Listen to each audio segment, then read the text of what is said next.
I would like to introduce the first team up for the finals of PFP 2.0. Please give a warm round of applause for Masa Young Minds.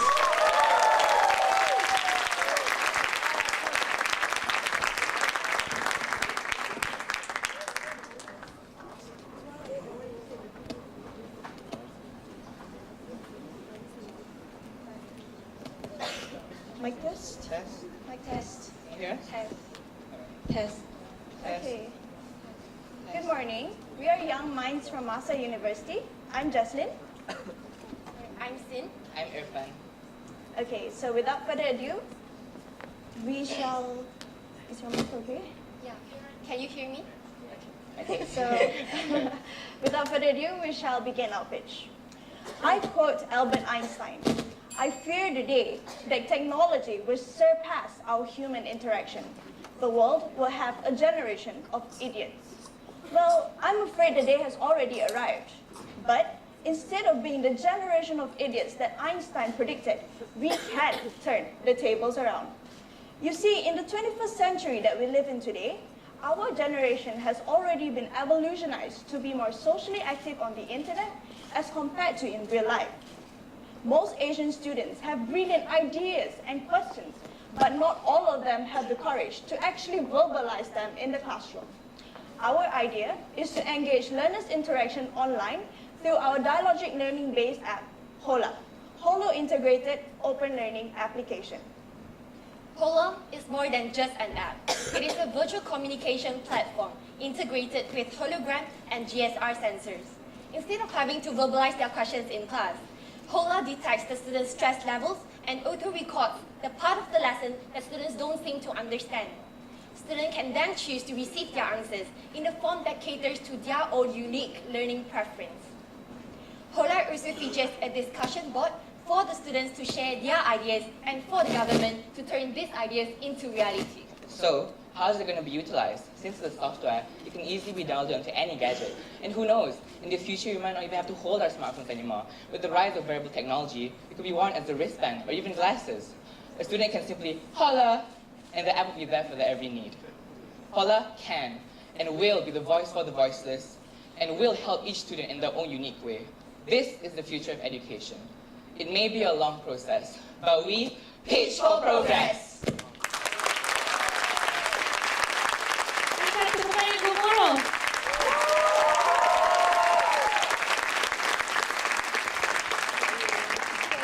Jadi sekarang Q&A 5 minit bersama para judges.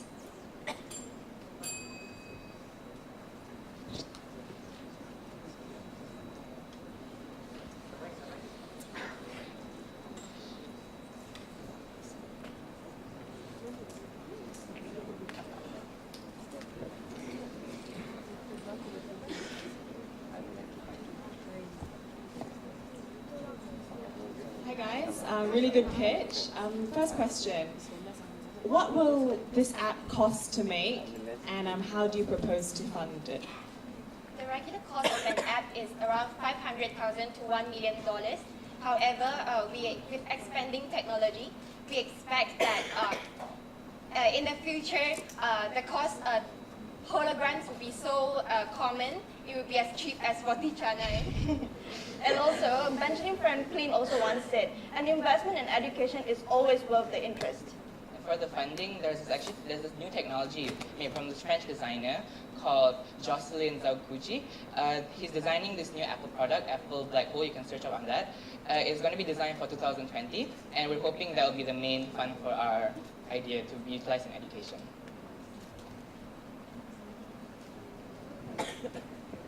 Is Ola a man or a woman or a boy or girl? It could be anything a student chooses.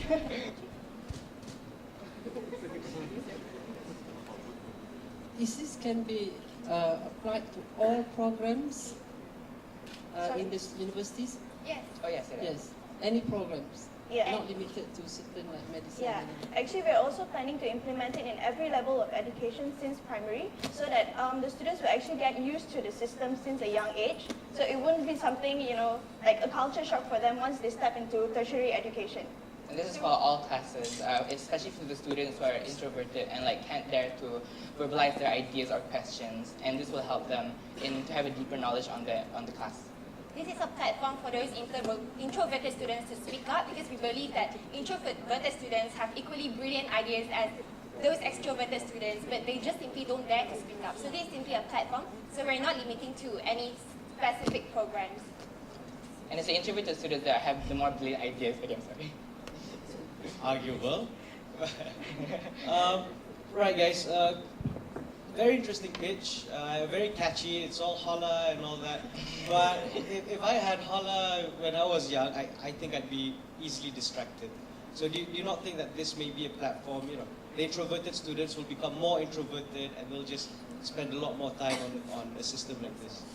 We've also thought about that, but in our app, we're thinking of featuring a feature where, when you want to ask a question using the app, we can either choose to use it through typing or through voice notes, but as an introverted student, we'll most probably use typing. So we're thinking of having a limited quota for typing. So once we finish the quota, we have to level up and use actually videos or audio notes. Yes. So we believe that we can't expect an introverted students to just put their phones away and start speaking up.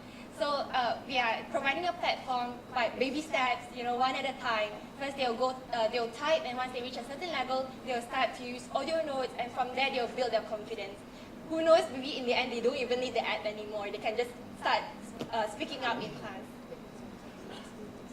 Thank you very much. I really enjoyed your pitch. You've got a lot of confidence. That's wonderful. My question is more around the product and the efficacy of it. So around the world, lectures are disappearing, and the style of education is changing. So in the future, especially by 2020, it's unlikely that there'll be very large lecture classes or many people attending lectures as well. So do you think that this product is relevant in the future? Or do you think that lectures are going to continue as they are and students will just have to find ways to make the most of it? We think that lectures may continue, but our app also caters for in-classroom and also beyond classroom. As you see, we spoke about in classroom, the app will be used to actually censor if a student doesn't understand a lesson, but also beyond classroom. A student, if he or she doesn't really understand a certain topic, he or she could actually use the holograms or related information will be applied into whatever questions that he or she has. So beyond classroom, a student can also learn more using our app.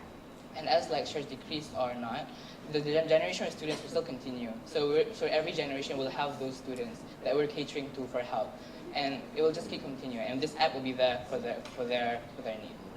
I still don't quite understand how this hologram actually teaches the students. It's not clear to me what it actually does. The hologram is actually just a part of a feature of the app. So when the student asks the lecturers the questions, the students can choose to receive their answers in the form that caters to their own learning preference.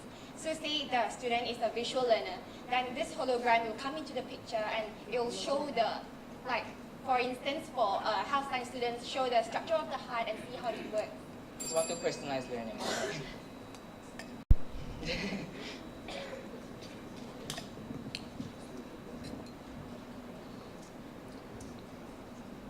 Bunyi loceng dah berbunyi, maksudnya dah berakhir sesi Q&A kita. We have time for. Thank you, Team Masa, Young Minds. Hola. Mudah-mudahan Razlan nak pitch depan Yang Berhormat Datuk Seri dan dignitaries yang hadir pada ini dan satu crowd yang penuh dalam hall ni. Tak mudah. And I gotta say, the team was so organized. They probably make a synchronized swimming team look sloppy. It was so good. Terutamanya bahagian Q&A dia sangat bekerjasama antara semua tiga member. Benjamin Franklin. That was great. I really like that. Okay. All the best for Team Masa. And now I'd like to announce the next team up for the finals of PFP 2.0, Team UniKL 3. We show some love to Team UniKL 3.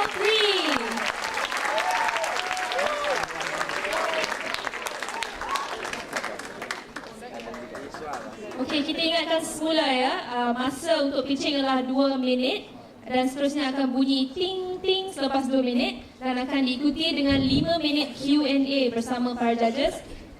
Harap anda dapat lantangkan suara dan Relax, tarik nafas. Take a deep breath. Sorry? Introduce ourselves or no? Okay, you have a couple of minutes untuk introduce diri anda semua sebelum masa bermula. Sorry. You have Saya hari ni Malay. you Sorry about that. have a bit of time to introduce yourselves to the judges. Perfect, thank you. Okay, so I am. Good morning, first of all, to the honorable judges, especially our honorable minister. I am TJ from Sri Lanka, and this is Obaida from Australia, and this is our beautiful Amy from Malaysia. And we are from UKL. So we are good to go? Are you ready? Is everyone ready? Okay, 2 minit bermula.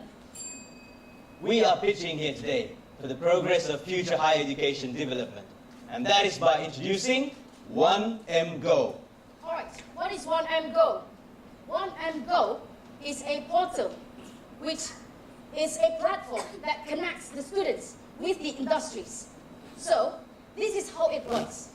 The industries will install their problems into the portal, and students may take part in research specific to their field and come up with solutions to current industrial issues. The universities then incorporates the research into their FYP and research projects. On top of that, the portal also ranks the best universities based on their performances and participation with the industries. So why is 1MGo relevant? Over the past 3 years, youth unemployment has been on the rise. It currently represents half of the total unemployment here in Malaysia. According to the Ministry of Education Graduate Tracer Study, out of the 270,000 graduates in 2015, 65,000 were still unemployed 6 months after their graduation, citing possible concerns over the marketability and adaptability of our students in the labor markets. We hope that 1MGo will revolutionize the way university students undertake and partake in research projects and FYPs by incorporating real-life problem-based solution and problem-based learning into their curriculum, thereby equipping our graduates with all the skills they need to take on the ever-evolving industry. The students need projects, and the industries need solutions. And we are here to bridge that gap. That is why 1MGo is the way to go. Perfect timing. Yeah, Azad. Okay, jika para judges sudah bersedia, kita boleh mulakan dengan 5 minit Q&A.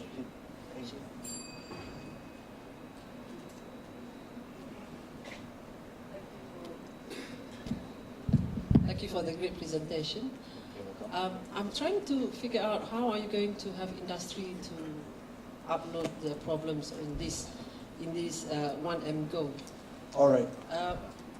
Because industry, they have their own privacy plan and all that, because they don't want others to know they have problems.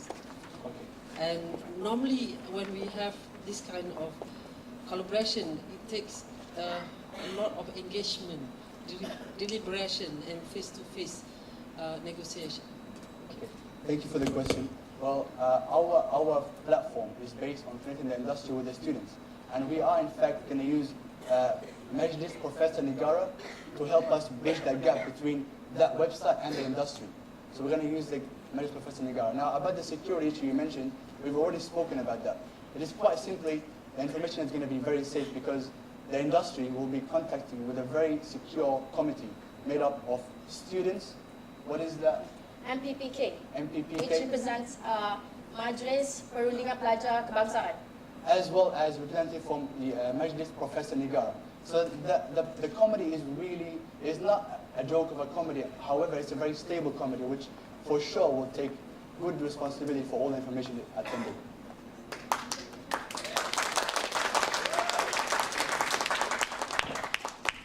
Normally, the student would need some fund to do the research. Would the company be involved in providing fund for the student to do the research? Thank you very much for the question. Okay, so in universities, we undertake FYPs and research projects, and that is funded by the university. So why not just do that same research, however, just get real-life problems? So in fact, the university is actually funding that. However, let's say I'm company A. I'm very impressed with student X's project. I have the option to fund him with the cash, or even employ him in the future to work for my company. So yes, there is an option to fund the students if they're required to. However, overall, the students are doing their normal research projects just in a more problem-based learning. So thank you.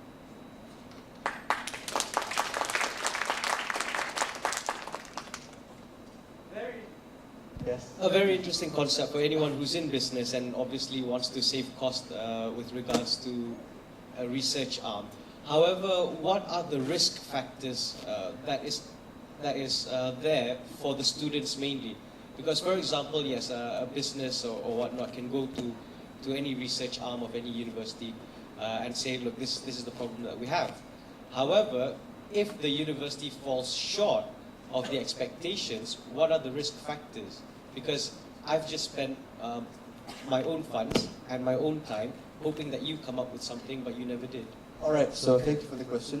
I'll answer that for you. Okay, so this one is going to be like an umbrella, which is all the universities undertaking in this project. So let's say I'm company X. I am specified in aircraft maintenance, for example, right? I want to do some research on a specific bolt that can withstand, let's say, 5,000 psi tension. Now, I will put that word out there on the website, and then the universities will undertake this research and give it to the students. Now, let's say University X. They have 20 students with the research. Now, the job of the dean is to pick out the best from that university and then put it up to the website. And university-wide, they will also shuffle through, filter through the best research of the students and pass it off to the industry. So in fact, the industry is getting the best of the best research from all the possible options and all possible universities. Thank you. What do you mean by the best research? Because surely it covers all sorts of disciplines, all sorts of specialties, and so if you're saying the best, surely it can be quite subjective and can be important in its own area? Well, the thing is, let's, for example, let's take, okay, Faber-Castell wants a new sort of pen, and they tell out the universities out there, okay, we need a special type of pen. And the universities get to work, they give out the students the information, okay, Faber-Castell needs this thing done, so what you guys can do. And the guys get to do it. And okay, let's say they come up with a final product. This thing won't go to the industry at once. It will be evaluated. They will look into it. They will look in the errors, the margin of errors, and then after a guided perfection, then they will put forward to the industry. So what is that?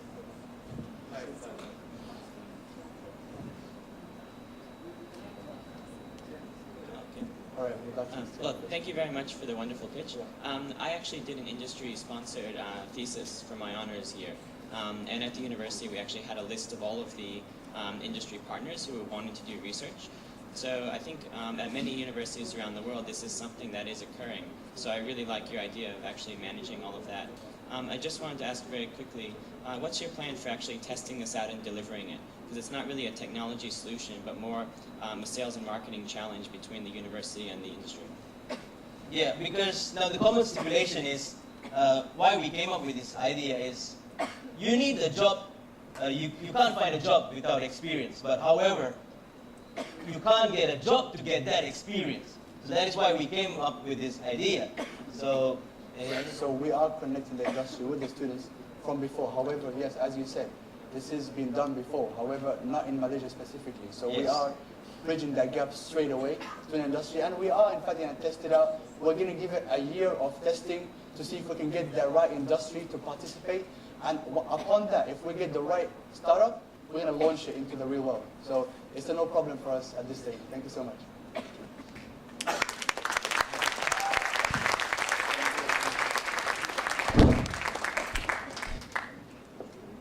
Thank you. All right, thanks a lot, everyone. Big round of applause for Team UniKL. A Malaysian, a Sri Lankan, and Australian from a university called University of Kuala Lumpur, talking about ideas that would benefit as many Malaysian students as possible. If that does not speak volumes on the progress of the education system, I do not know what that is. That's... Ya, saya rasa problem statement ni sangat menarik, Razan. Ingin menyelesaikan masalah untuk undergraduate unemployment di Malaysia. And what's with the catchy catchphrases? One and go is the way to go. Hola, it's all pretty cool. On to the next one. Yes. On to the next one. Team number 3 for the finals of PFP 2.0 is Team UKM Inspire 4.0. Please give some love.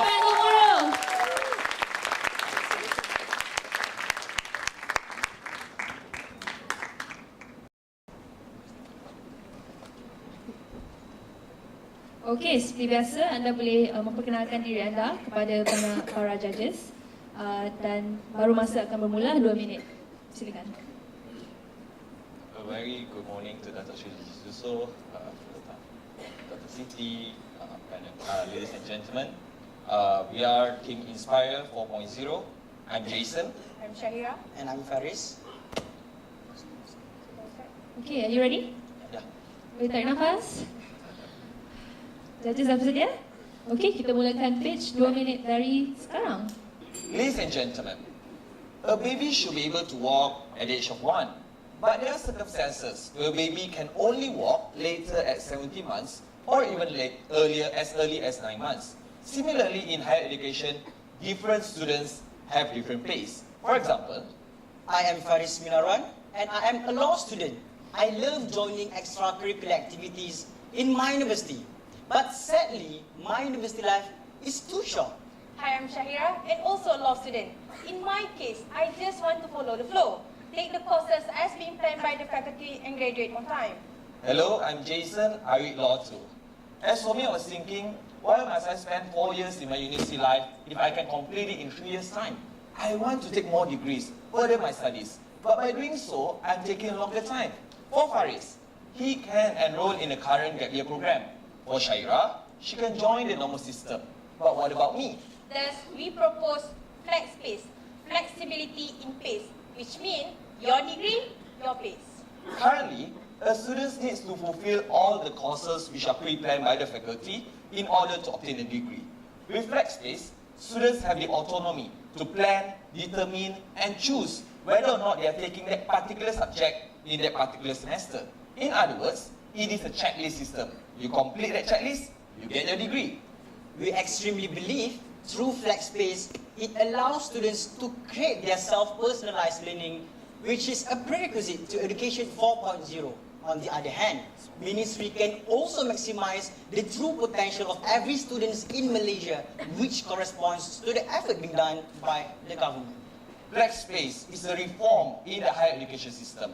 FlexSpace is a call for now and for the future. FlexSpace, my degree, my pace. And thank you very much.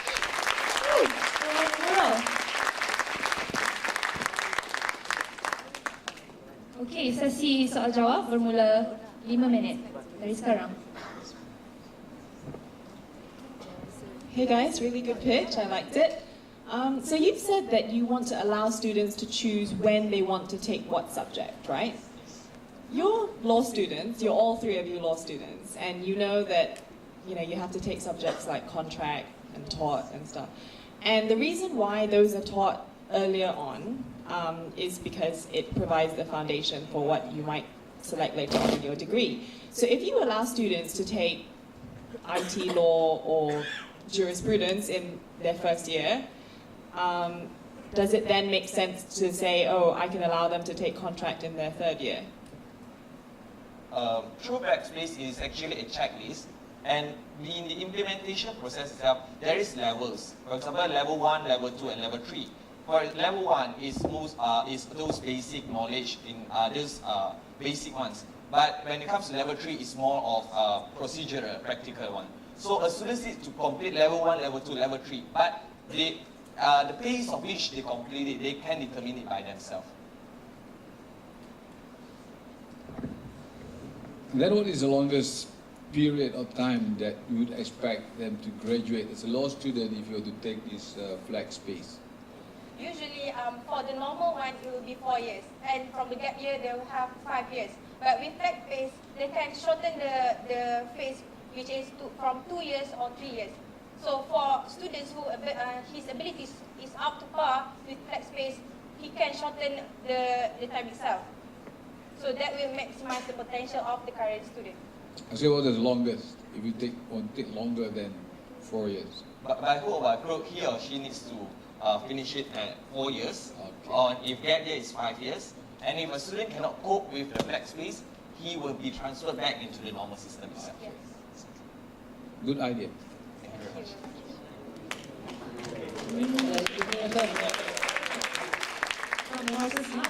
It's a very interesting concept. If I'm not mistaken, UKM has this Chitra where they allow students to take courses up to what they, according to their interests. But with professional programs, you have professional bodies. How are you going to get professional bodies accreditation if you are doing it according to your pace? Because they have requirement. They need them to stay for a certain time in the program. Flex phase also allows students to take elective subjects, as well as in UCAM it is Chitra courses. And for flex phase itself, we notice that there are hindrances when it comes to professional and non-professional courses.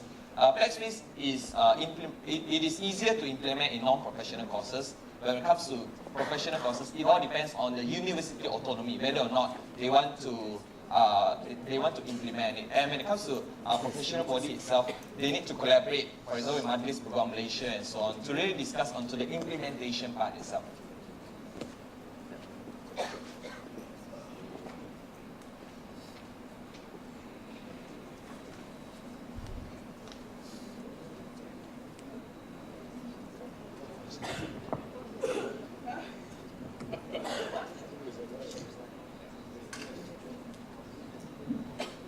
Thank you very much. It's quite a nice idea. What do you see as the challenges for actually implementing this? Because it's very difficult to change programs at universities. So how would you start very quickly? Actually, for Malaysia, it is a very new thing.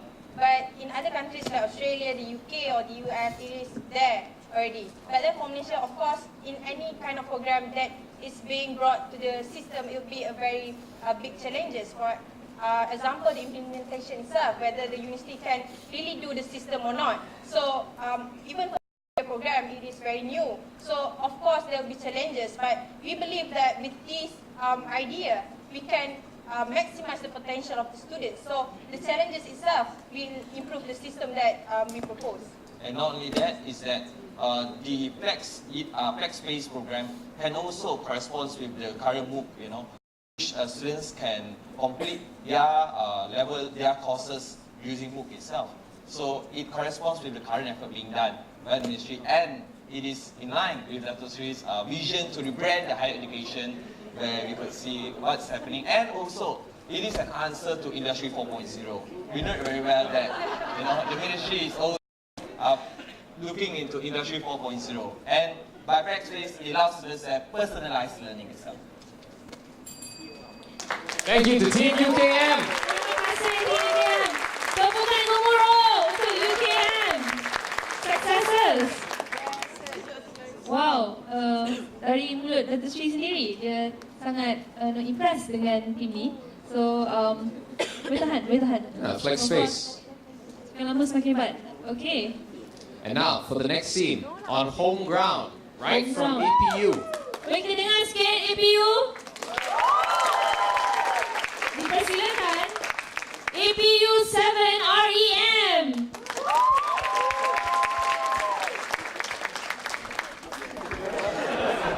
Sebab ni home ground dia dari bawah. Unik sikit kan?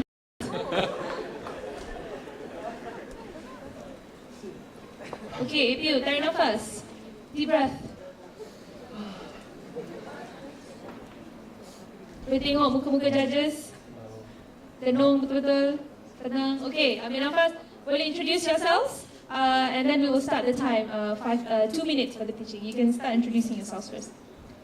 Hi, I'm Victor, one of Team Rem. This is I, and that is Li Ting Wei. We are Team APU. the top. Okay, ready? Okay, so 2 minit boleh bermula dari sekarang. Hello everyone. The problem with our current education system is that it is way too rigid. This is because we are using an orthodox style of learning which requires a physical classroom as well as the presence of both teachers and students. This can cause major inconveniences for those who are willing to learn and have the mental capacity for learning, but are not given the privilege to do so. They are not able to cope with the schedule of the classes, and they are not able to get to the location of these universities. Furthermore, the industry today is not willing to invest too much expenses and resources into education without expecting an equivalent return. So we envision 2057 will be fully rely on AR and VR, which we coin the term revolutionary education methodology, aka RAM. Instead of subscribing to 1,000+ years of old educational method, we now implement AR and VR with full potential for the future learning experience. By using RAM, we are able to allow lecturers to have more time on their studies and also allow industry to cut down their costs. By using RAM, we are also able to allow students to have convenience like never before.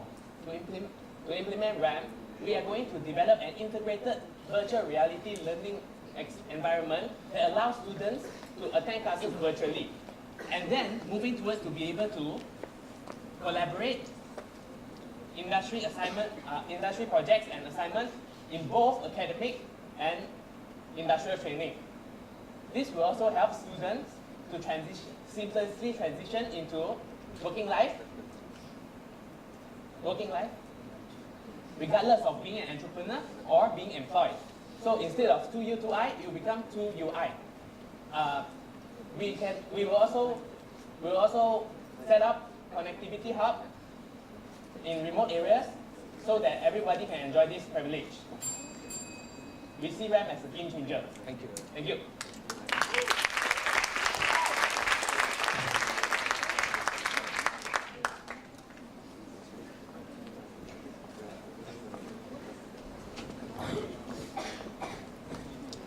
Okay, terima kasih.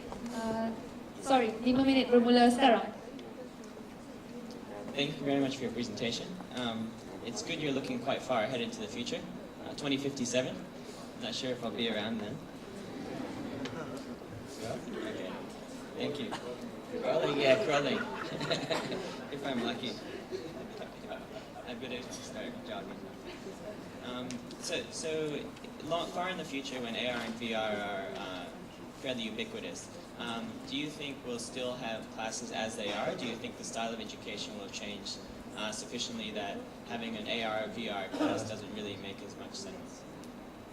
So imagine in this way, with the technology that we currently have, like Microsoft HoloLens, we are aiming to the future, like you wear the lens and everything will be virtualized, instead of like we really have to attend the classes. So just imagine in this way, we wear the lens and we have a project.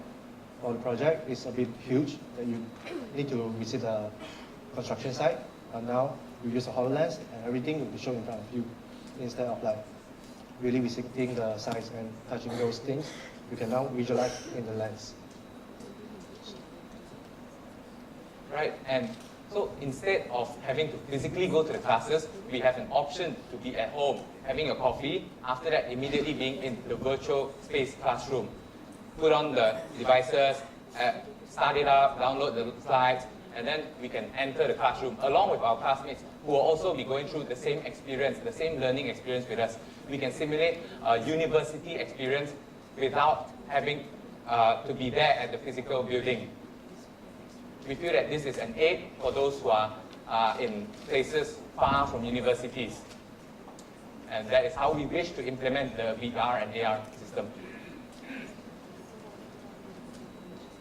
What sort of costs do you expect this to entail, especially in comparison to what university students are paying now to go to the real classroom?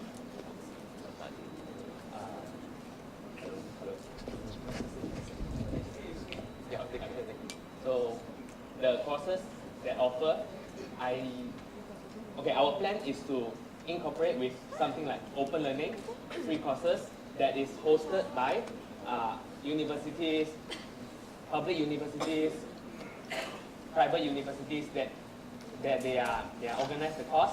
Then we will take it in that sense. I love what you said, because you're very brave. You will say that current system is orthodox. That's brave words. I'll pass you the Paramjit Singh what it is.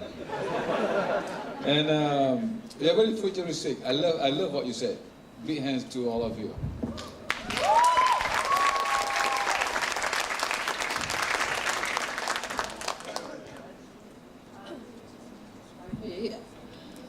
Studies have shown that you cannot have 100% virtual learning. You still need at least blended learning. You need to have face-to-face to a certain extent. So how are you going to deal with this if you are going to offer all virtual through virtual? Well, yes, if you talk about me making the project tomorrow, it will be close to impossible because we do not have the skill sets yet. But we are sure in the near future, in 2057, when more VR, more AR organizations can come together and work on more devices which will be able to display. Because now we are looking more on AR first to be able to display a classroom, and then afterwards only developing systems to log in and join the classrooms in this virtual space. In addition to his statement, so this system, it doesn't kill the purpose of university.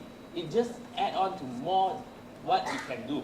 Okay, so the university, they can focus, the lecturers, they can focus more on R&D and less on students attending most of the classes. So they can still retain the purpose of consultation hours, where students can compile their questions and discussion, bring it back to uni, and have back the human interaction. This VR will purely add much more value to university. Following on from Datin Paduka's question is that human interaction is so crucial, and that a lot of people, they become keyboard warriors because they're hiding behind the screen. You know, if I'm doing AR, VR with someone, I get angry, I won't be scared to tell them off or whatnot. But then in real life, they'll be very different. So how do you bridge that gap? Well, our idea is not just about putting on a glass and listening to the lecture. It's about a virtual classroom where you still meet other people in this virtual space. There is still interaction among the users in the system. The only problem we are overcoming is the problem of distance and time. So we are able to hold it in multiple places at once. That is the idea, while maintaining human interaction, of course. That is the end. Berakhirlah 5 minit Q&A. Sekarang gemuruh untuk tim APU REM. Good job, guys. Thank you. Great effort. Before we move on, for those of you who have family, friends, and loved ones who might be interested to come and watch the finals of PFP 2.0, you can watch the live stream at the Minister's Facebook at facebook.com/Idris Juso. Again, facebook.com/Idris Juso. Jusoh. Ya, jadi boleh mintalah kakak-kakak, mak-mak, makcik-makcik kat rumah yang nak tengok di mana anda berada sekarang, boleh pergi ke Facebook Live Datuk Sri, facebook.com/Idris Juso, Jusoh. Seterusnya, Razlan. The next Kita team. dah halfway dah ni. We're halfway. Dah nombor kelima sekarang. Alright. Semakin hangat. So the next team is coming from Manipal, Team Chem E MIU. Show some love to Team Manipal.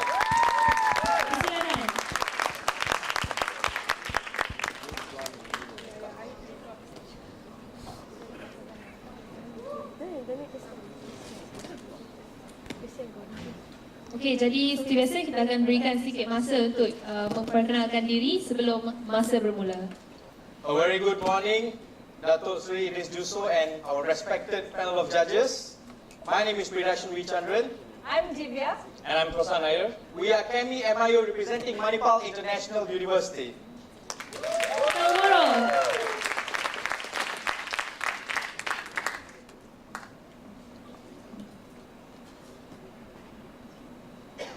Dani. Lari. Terima kasih. Okey, jadi masa boleh bermula. Dalam 2 minit dari sekarang, dipersilakan. Sensorama, we believe, is the key to the revolutionary futuristic education. What is that? Let us explain. We students in school face lack of resources and experiment materials while conducting our practical classes. And to curb that, we would like to introduce Sensorama. What is Sensorama? It is nothing but what we call today virtual reality. Virtual reality education is nothing but the composition of reality and also virtual environment combined together, forming a immersive experience for our brain to have a better understanding during our practical classes, that may be in engineering or other related fields. For better understanding, let's look into medical setting. Patients nowadays are well educated and are always curious regarding procedures involved when they are being treated and are often afraid to undergo treatments with especially freshly graduated doctors. Why? Lack of experience. We can now change the scenario. How? Virtual reality. Medical students will now get the opportunity to anticipate the reality by being present in a virtual environment where they can virtually perform operations without actually having to cut open a real human body, unlike the usual chalk and chalk lesson where they can only imagine, while many students have limited imagination. Virtual reality provides immersive, interactive simulation that enhances sensory integration for better learning and performance. Same applies to other fields. As chemical engineers, we are prohibited from conducting certain experiments in our laboratory situations, such as an example, endosol oxidation, which is nothing but a reaction between methane and also nitrogen, which provides hydrogen cyanide, which can cause suffocation and also cause. Not to neglect, as students, we are able to excel in our ability or academic and also non-academic skills, which is very vital. Therefore, I would like to stress that virtual reality is nothing but it's the synchronization between hardware, software, and sensory. Thus, virtual reality is the next big thing in futuristic learning. With that, please for progress. Sorry, upwards!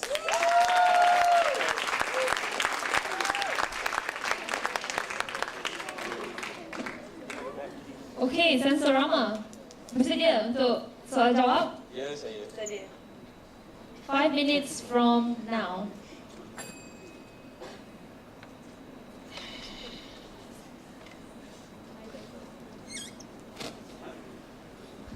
I feel like I'm watching an Indian film right now. All of you are stunning, with your way of pitching.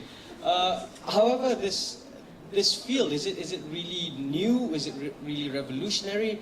Has it been introduced anywhere else in the world? Yes, it is being introduced in other parts of the world, in Ireland, in medicine field, where they train for their medical students to dissect the human body. And also in Malaysia itself, recently, I think 4 days ago, they have signed up, the networking of professional engineers relating oil and gas industries has signed a memorandum to Harvard University regarding petroleum engineers and use of VR technology in their fields. Virtual reality is already there. We are trying to incorporate virtual reality into our education system because we want to revolutionize education system, right?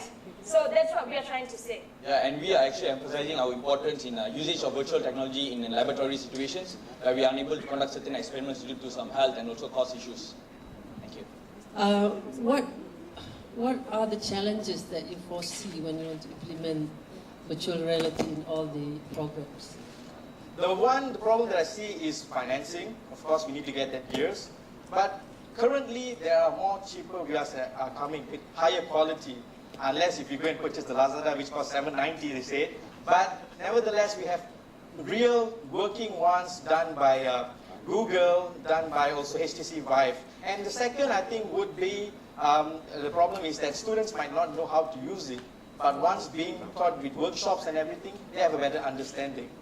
I know we can get it from Lazada for that amount, but now you can buy it from Lazada, but the applications, the programming has to be done by professionals. And I foresee these are the challenges, but what do you think of that? About that, Miss, challenges in software-wise, there are developers from UK and Malaysia itself, I believe. If we give them the specific idea and how it needs to be, like let's say, I need an example of a chemical engineering lab, for example. They will create those instruments and those chemicals, and we have a software which costs less than 1,000 or what to develop, and we can use it in our lab. Actually, the lecturers have to develop it, isn't it? Not really, because lecturers are able to guide us, but the technology itself has to be done by web developers and also other technology But related the content is from the lecturers. Yes. Are they ready? That's my question. Well, are they ready to go towards a revolutionizing, futuristic learning? They have the knowledge, they have the content. They have to adapt and they have to work that's with revolution is relevant all people about. and create this revolutionary education. We really foresee this as the futuristic way education should be, to have that immersive feeling. Miss, may I add? Okay, virtual reality doesn't stand on its own. It's actually it's a tool to aid education. So if we incorporate traditional education with virtual reality, and there we can now see, we can now have empowerment in education, revolutionary education. So thank you. I like your energy. Thank you. Especially the soaring upwards part. Thank you, sir. We hope the lecturers also, as being asked by Dr. Siti just now, would the lecturers will have the same spirit or energy as what you have? That's my main concern. What's your view on that? Okay, we do understand lecturers are very much used to with most probably power slides, slides, or also they are used with traditional notes and books. Personally, even our lecturers are still sticking with books from 1995 up till 2000s. So we are talking about, since we are talking about revolution, no, they're not here. So since we are talking about revolution, revolution is all about adapting and changing towards future, right? So that is their part to play. And also, since it's virtual reality, it's not going to be a boring thing. We'll be able to discover a lot of things, learn a lot of things. So that will motivate us to even perform better in the education. So it is futuristic learning, everyone. For example, it's not only for chemical engineering, astronomy field. Students can use that and go to sun itself, and they can see how hot is the sun, for example. And also they can go to other planets as well. And also in automobile field also, they build cars way before building the prototype through virtual reality and see how it works. So it is saving cost and also efficient. We're not only just memorizing to pass the exam, but we want experiential learning. That's the key here.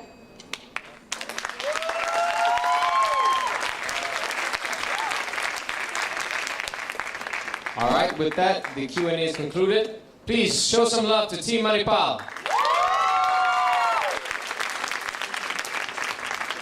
Team Manipal, Danny, they took a few leaves out of your art of leadership persuasion. They were confident, they were clear, and they were concise. Thank you, President Obama. Well, clearly they didn't fall asleep during my session. Yeah. They even had the hand gestures. All right, let's get a bit of the energy going since we're in the final legs of the PFP Finals 2.0. So, again, let's show Dato Sri some love. Soaring, upward. Soaring, upward. Soaring, upward. All right. Not bad, not bad. I'm gonna do that all the time now. Okey, ada 3 lagi team ya. Kita bersedia untuk team seterusnya. We just did the soaring upwards, guys. Are we ready for the next team? Okay, all the way from Tanjung Malim, University Pendidikan Sultan Idris.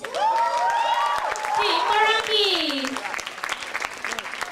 Meraki is a word that modern Greeks often use to describe doing something with soul, creativity, or love. Satunya tim yang akan menggunakan prop hari ini. That's true. Okay, tim Meraki dah bersedia? Boleh introduce us, memperkenalkan diri masing-masing sebelum kita mulakan masa untuk pitching? Yeah, hello everyone. My name is Khairul Izwan. Yeah, good morning. My name is Mas Mira. Hello, good morning everyone. My name is Sundarisan Krishnan. Yeah, and we're from University Pendidikan Sultan Idris. The team name's Meraki. Okay, cool. So, 2 minit. Oh, ada fan kat sana. Itu yang kita nak lihat. Okay, 2 minit untuk pitching akan bermula. Sudah bersedia? Ya. Tarik nafas. Tenung muka judges. Okay, 2 minit bermula sekarang. Good morning. We have a situation in our education system. Most notably, the timetable schemes. You see, in the conventional timetable schemes, students are tired because they have to take different courses, 7 on average per week, and they have to go in between the venues of the class. And it is problematic if it's in a large campus or satellite campus. And for the teachers, for the professors, they have to divide their time for teaching, to do research, and also tasks in the universities. So we came up with a solution. So yes, the solution would be, rather than taking 7 subjects for 14 weeks, we can also do that by taking 1 subject for 2 weeks. Basically, we are having the same concept, it's just we are focusing on 1 subject for 2 weeks. Let's say per subject, core courses will be 3 hours per subject. So 3 hours times 14 weeks, which is 42 hours. We are taking 42 hours per subject. We can do the same thing with the 2-week system, which is 42 hours divided by 10. Why 10? Because we Malaysians, we need holidays. So Saturday, Sunday, let's leave it off. So 42 divided by 10, we will be actually learning more, 4.2 hours per day. And this is not actually schedulized like from 8 to 11, no. You can actually randomly schedulize it for the 2 weeks, which is the 10 days. And during your free period, you can actually do it for something else which benefits. Some of the benefits, number 1, students focus on 1 subject for 2 weeks, which means take 1 step at a time. Number 2, they only have maximum 4.2 hours class 1 day. Number 3, lecturers can focus on professional development and students can focus on soft skills, extracurricular activities, ICGP. Thank you from UPSI Meraki.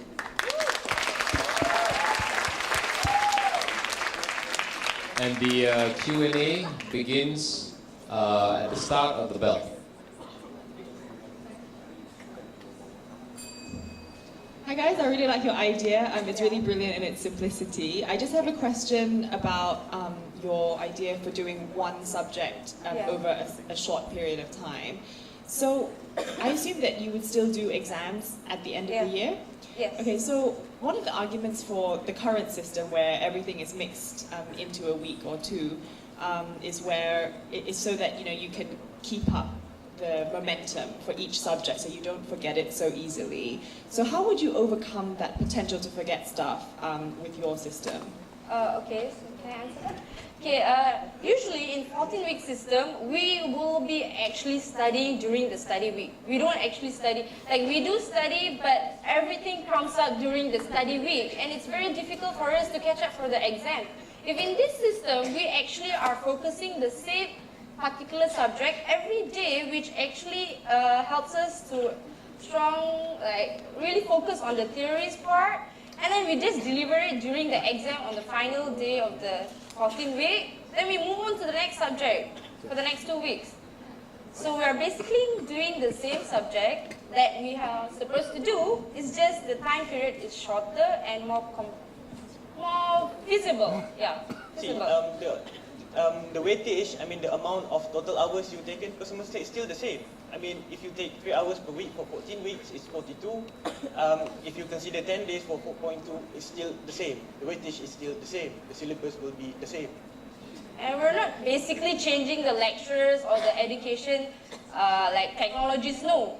The teaching-wise will be the same. It's just how we are actually studying. Rather than doing it 14 weeks, why not do it with 2 weeks and finish it and move on to the next subject? It is more systematic for us rather than us focusing on so many subjects for 1 week, confusing with assignments and so on. Yes. I like the idea. They used to call this a modular system. Okay. My suggestion is to have the final exam after the 2 weeks rather than after the 14 weeks. So you get it done. Yeah, Would you actually, consider that? That is our suggestion, which is do the exam after the 2 weeks, which is the last day of the 2 weeks. To do the exam for that particular subject, and then move on to the 3rd week of the month with the new subject. And can I add something, judges? Okay, in this 14 weeks system, the students have 14 weeks of classes. Okay, so they study for 14 weeks, they have 1 week for recalling, restudying for their exams. Whereas in this system, you only study for 2 weeks. So you don't have to recall, you don't have to memorize 14 weeks of notes, 14 weeks of slides, just for that one exam after that 14 weeks. So this is what I've learned. My other question is that some people believe that for you to learn, you need time to immerse it. But if you are cramping it into 2 weeks, you may not have that learning time that is necessary. Yeah, see, we address this situation. I mean, we do have like courses requires kind of like a side projects, assignments, and also laboratory assignments, and which needs more time than 2 weeks. So the idea is that we provide them with kind of like a theoretical approach for 2 weeks, so that they have like hands-on approach on the following weeks. I mean, they can conduct like laboratory assignments in the like 3 hours. Free space. Yeah, or during these hours. I mean, they don't have. It's really flexible in a way. It's not necessarily mean you have to finish it in 2 weeks time. So I think the goal of education isn't to cram as much knowledge into your head as quickly as possible and then spit it out for the exam and hope that you get a good mark. I mean, I know that's what many students do, and I've done that when I was a student in the past, but really part of the goal is actually to have enough time to think about things, to do projects, to go out and interview people for those projects, to get feedback from other people. So actually a 14-week or even longer course enables you to do a lot more things. Whereas in this model, you probably cram a lot into your head, a lot of facts, and then you try and regurgitate them for the exam. But I don't know that it would be a more effective learning experience. So what I would like to see is actually some sort of studies done that say whether this approach actually works. Yeah. Because a number of universities do offer sort of 2-week intensive courses over summer or winter breaks, but a lot of students opt not to take those. Yeah, I mean, it is from my personal experience. I was an exchange student to Finland in 2016. Can I? Yeah, I was an exchange student, and they emulate this system, and it works for me because we have more time to engage with the lecturers even after the class is ended, because for 2 weeks their focus is on the subject he's teaching even after the class is ended. So we really dive into the subject. We really kind of like engage, even though it seems like very cramped. I mean, it's 2 weeks, but we have more time. I mean, this is really, it's time management, but how we tackle it is really elegant. I mean, in 2 weeks we can actually learn more even after the class is ended. Is it okay if I add on a little bit more? Is it okay? Yeah, basically, over here, we are actually cramping up also with different subjects on the same day. But here, we are only focusing on one subject for the 2 weeks. Basically, we are still cramping it anyway. It's just here is more systematic and more rational. For us, easy to focus.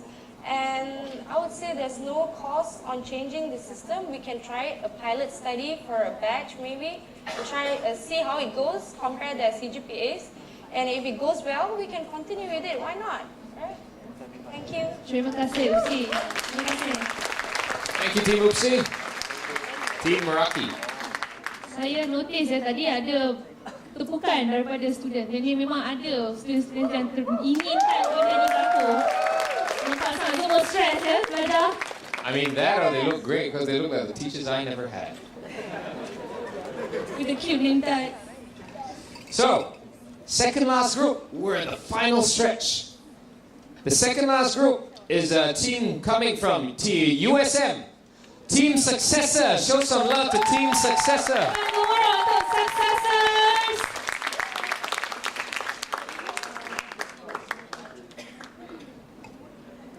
You guys good?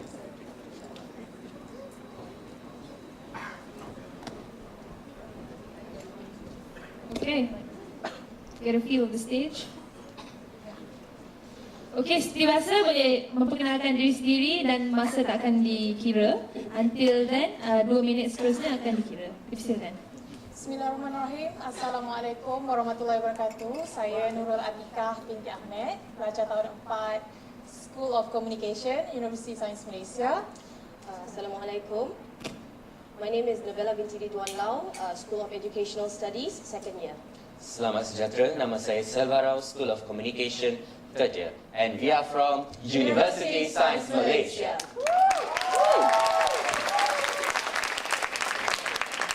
Okey, jadi jika successors dah bersedia, kita boleh mulakan 2 minit untuk pitching. Bermula dari sekarang. Students demand experiences, not just education. In this era of the 21st century, with the advancement of the technology, the fourth industrial revolution, what else can we do in order to make the learning process in the classroom becomes more lively, interactive, and effective? So we're introducing Lean Classroom, a combination of modular approach and technology. It is just like the existing lecture session, but with a different atmosphere. It has 4 unique features. Number 1, it is not a traditional and one-way lecture where the lecturer is the only one giving information to the students without the students responding, which is quite boring. Number 2, utilizing gadgets such as smartphones and tabs as a resource center. So students learn and gather information through the gadgets. Number 3, it guides students' learning by using modular approach, where students are given something like a manual throughout their learning process, and this creates independent students. Number 4, since we are creating independent students, so the lecturer only works as a facilitator rather than the information center for the students, and this adheres to the concept of student-centered learning. So we can achieve this lean classroom system with the help of artificial intelligence values as a tool. Artificial intelligence is an intelligence exhibited by a machine. First of all, it will enable students to learn in a parallel environment, whereby slow learners and fast learners will learn together in order to get the same amount of information. Secondly, it will help in the cognitive engagement of students, whereby students will be taught and trained to think critically and think analytically to solve a problem. And thirdly, it will enable students to think more practical. Just imagine you are constructing a cupboard from IKEA.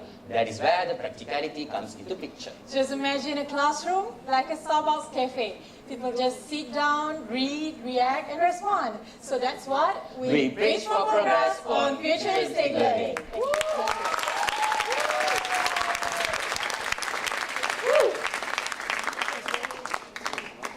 Tanya. Okey, 5 minit biasa untuk soal jawab. Jika judges dah bersedia, kita akan mulakan 5 minit dari sekarang. Thank you for the great presentation. Student-centered learning, this has been implemented for some time, isn't it? But what you are doing now is adding gadgets and apps and whatnot. What do you think of the lecturers, whether they are ready or not? Again, the same question, whether they are ready or not to this new idea where you have the classroom as in Starbucks and whatnot. So does that mean we have to convert all the classroom into that kind of facilities? May I? This is only a concept. We are not changing the whole classroom setting. It is just a concept, like a lean concept where classroom, like teaching and learning process a little bit lightweight, casual and relaxed rather than the uptight type of lecture. Yeah. You have anything to add? Yeah. We're just changing the concept, not the whole setting. Yeah. Just interested to know, where are you now in accordance to what you wish is going to be the lean concept? How many % are you now from your ideal state of the lean concept? We are almost 60% done. 60%? Yes, 60%. So if you approve this idea, we will done 100%.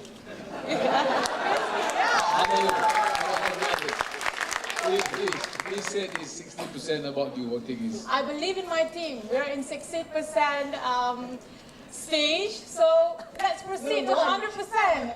What did you think? Yeah, I think so too. What did you guys see? It's a really cool concept, though. Yeah. It's cool, by the way.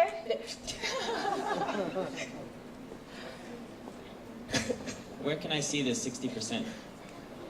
By our pitching idea. And an idea is only a small part of it. We will execute it well when you approve.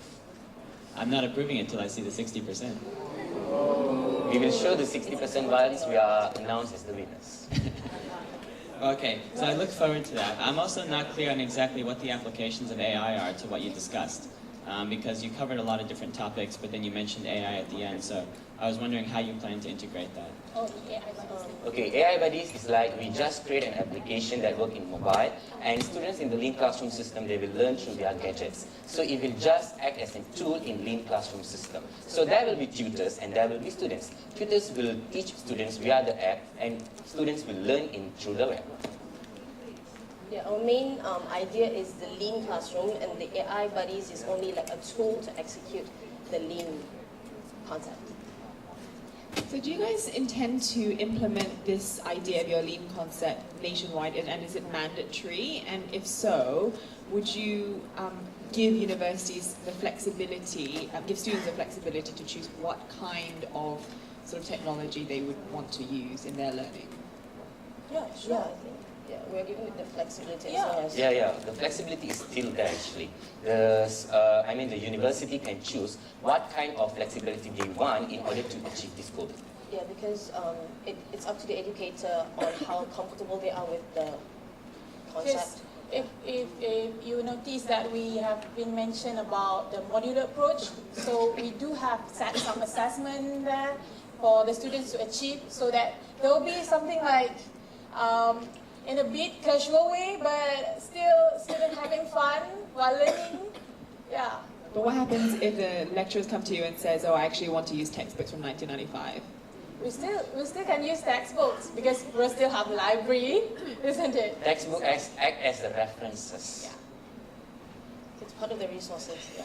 We want to It is resources revolutionize actually. education. Yeah. The source is still there. We are not changing the source. We are changing the classroom concept. We want to have fun in classroom. That is what we want to do. We want to study while drinking Starbucks. I mean, the idea came about because it's kind of weird that we see students studying in Starbucks, where actually that's a place shops, to eat. Yeah, like I see students bringing their reference books, and then listening to music with their friends with the reference book in Starbucks. Yeah, and also Subway, I see that too. Yeah. With that kind of environment, so that probably we can. Maybe they want something different. Yeah. So, And one thing that, don't you want to be a graduate that being smarter than the smartest machine? Don't you? Excuse me. I tell your Vice Chancellor that you turn all the whole of your exam into the Starbucks environment. Sure. We will proceed once we announce as the winners. Let's do it. Thank you. Thank you to Team USM Successes. I mean, turning classrooms into Starbucks. I know that's not the idea, but I hope that doesn't happen because our TOIs would be 14 ringgit. That would be good. Yeah? So, great job, guys. Great job.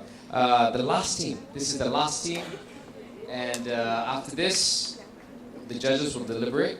So before we go to that point, I would like to introduce the very last team for the PFP Finals 2.0, Team Mavericks from Masa.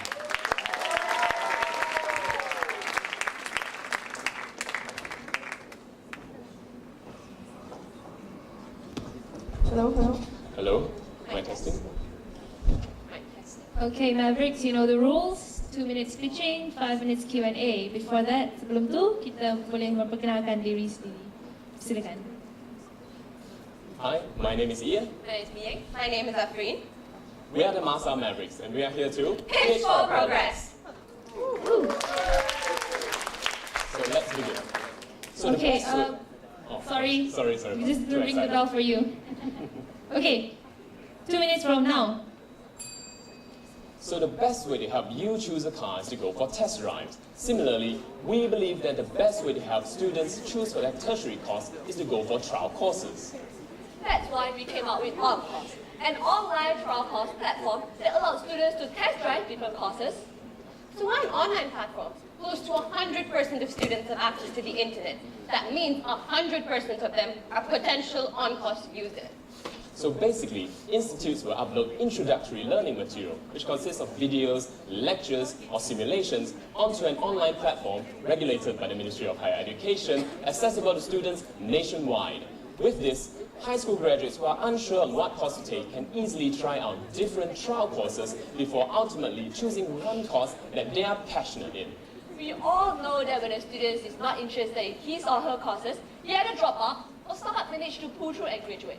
We do not want students like this. We want students who are passionate in their courses. We want students who are motivated, self-driven, competent in their field of studies. We want students who are ready for the Industrial Revolution 4.0. You must be wondering how is this different from other online platforms? Well, we have the benefit of localization, since each institute will have their own version of their trial courses. They may upload videos which will give a glimpse of the university's learning environment. So this means a student just won't be able to decide on what course to take, but also where to take them in Malaysia. In a nutshell, on-course will help students find their passion. Universities can showcase themselves. Industry will have more competent potential employees. So all in all, this is a win-win-win situation. Finally, before we end our pitch, we would like to share our vision with you. We don't just want to create more graduates, we want to create better graduates. Thank you. Good job. Good effort. Q&A session begins after the ring of the bell. Bell ringers. Ready?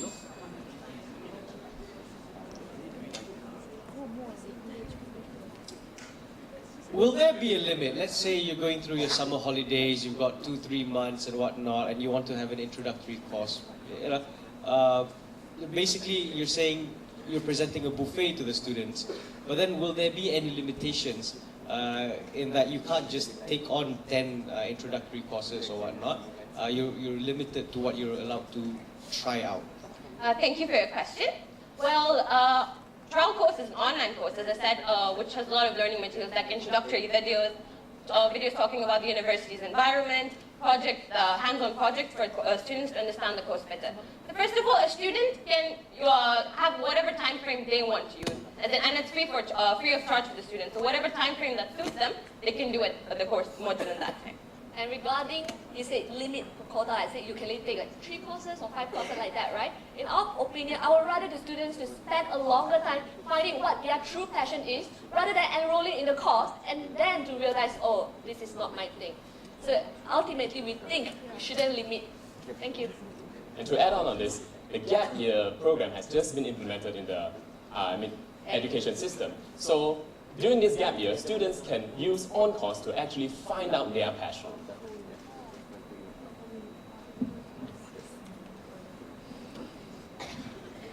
I think this is among all the most original proposal. I mean, it's different from the rest.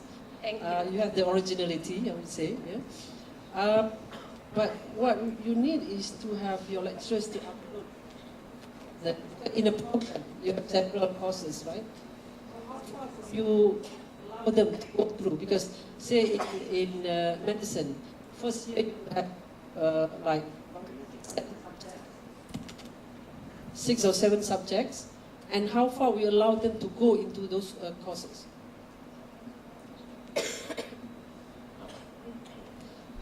Okay, so what we are trying to provide is a very in-depth trial courses, in a sense that once the student finishes the trial course, he has a very good idea on what the course is like. So the materials will be, of course, to the discretion of the university, but following certain guidelines, for example, following the guidelines from the Ministry of Higher Education.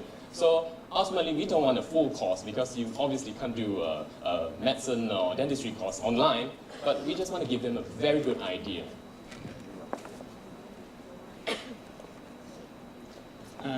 So I like this idea because it sounds like open learning. So this is actually one of the applications of MOOCs. So many universities around the world develop MOOCs to showcase what their university is good at.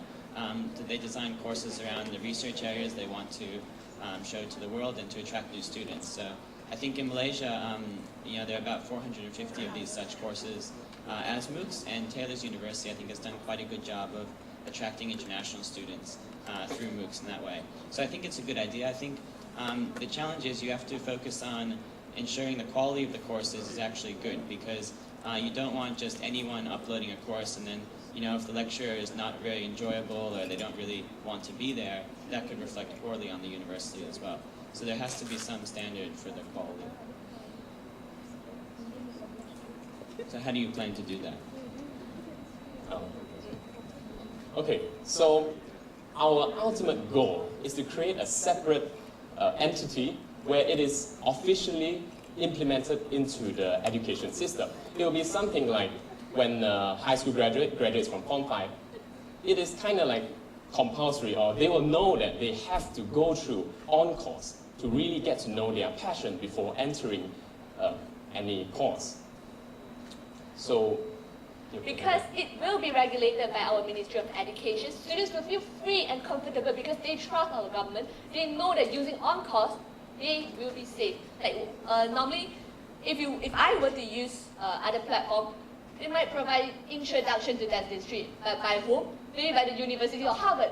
Is it what I learned from that? It's the same as what I'm eventually gonna get in Malaysia? I believe it is not the same. So what we are trying to do is, whatever the students see on course, it's really, really close to whatever they get in our universities. And initially, we're just planning for universities to upload videos, talk about their environment, hands-on projects for students. But later on, with better development and better funding, we want to produce an all-in-one forum, where a student can communicate with another student, a senior with a junior, or a junior with a senior, or a student with an industry representative, or a student with probably another lecturer. We good? Thank you, Team Masa. Terima kasih.